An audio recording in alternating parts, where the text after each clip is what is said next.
బుల్టెలో breaking చూస్తున్నాం. భారత అంతరిక్ష పరిశోధన సంస్థ చంద్రుడిపైకి ప్రయోగించిన చంద్రయాన్-3 విజయవంతంగా లక్ష్యానికి దగ్గరైంది.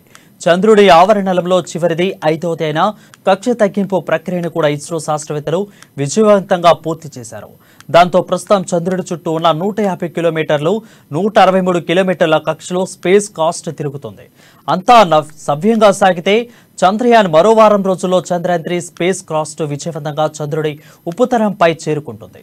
అయితే రేపు స్పేస్ క్రాఫ్ట్లోకి ప్రోవాల్టర్ మాడ్యూల్ నుంచి ల్యాండర్ మాడ్యూల్ విడిపోతుందని ఇస్రో సైంటిస్టులు ప్రకటించారు. ఆ తర్వాత క్రమంగా ల్యాండర్ మాడ్యూల్ వేగంగా తగ్గిస్తూ చంద్రుడి ఉపరితలంపై దించనున్నారు. చంద్రయాన్-2 సందర్భంగా ల్యాండింగ్ ప్రక్రియ ప్రయోగం విఫలమైంది. ఆగస్టు 23 లేదా 24 తేదీలో ల్యాండర్ చంద్రమామపై దిగే అవకాశం ఉన్నట్లు తెలుస్తుంది.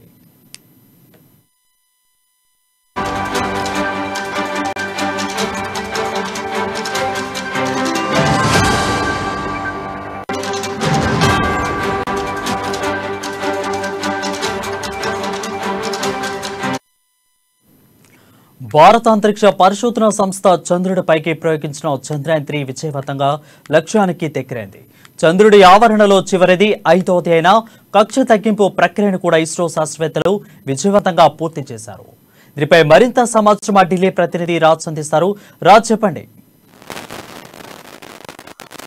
అత్యంత ప్రతిష్టాత్మకమైనటువంటి చంద్రయాన్-3 విజయవంతంగా కొనసాగుతోంది. ప్రస్తుతం చివరి కక్షని కూడా చేరుకుంది. అంటే ఇప్పుడు కేవలం చంద్రుడికి 100 కిలోమీటర్ల ఉపరితలంలో ఇప్పుడు ఆ కక్షలో తిరుగుతూ ఉంది. ఇది చివరి కక్ష. అంటే నిజానికి ఇప్పటికీ 5 దశల్లో, మొత్తం 18 రోజుల్లో 5 దశల్లో దీన్ని ఈ రకంగా కక్ష తగ్గింపు చేసుకుంటూ వస్తున్నారు. నిజానికి విదేశీ కార్యక్రమాలు ఏవైతే ఉన్నాయో అంతరిక్ష కార్యక్రమాలతో పోలిస్తే భారతదేశం అతి తక్కువ ఖర్చులోనే ఈ కార్యక్రమాన్ని నిజంగా విజయవంతంగా పూర్తి చేస్తూ వస్తుంది. ఇదే కనుక కంటిన్యూ అయితే 23వ తారీఖున చంద్రుడిపై సాయంత్రం 5:47 గంటలకు ల్యాండర్ దిగే అవకాశం ఉందని ఇస్రో ఇప్పటికే ప్రకటించింది.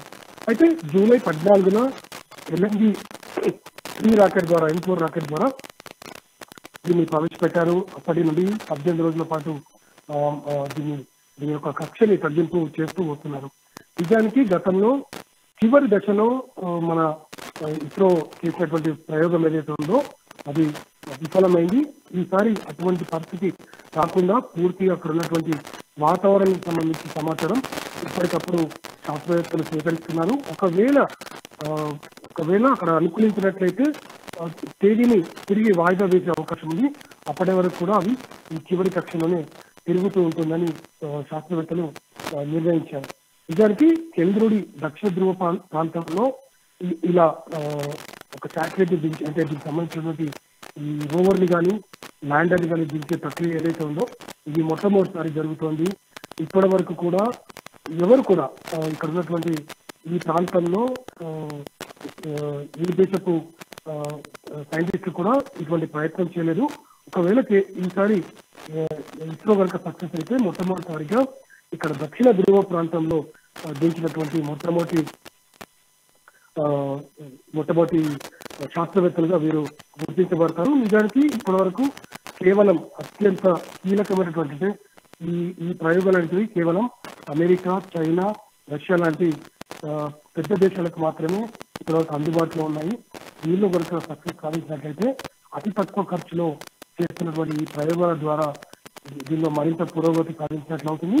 ఫ్యూచర్ లో కూడా ఇతర దేశాలు ఇస్రోపై ఆధారపడే అవకాశాలు చాలా స్పష్టంగా ఉన్నాయి. మనం right, thank you Raj for the updates.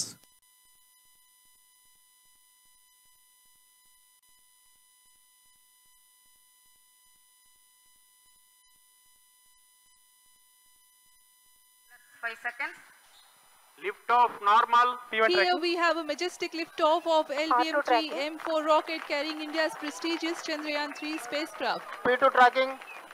प्रज्वलन और सफलतापूर्ण उत्थापन LVM-3 M4 रॉकेट का। यह भीमकाय रॉकेट आसमान को चीरते हुए अपनी भयानक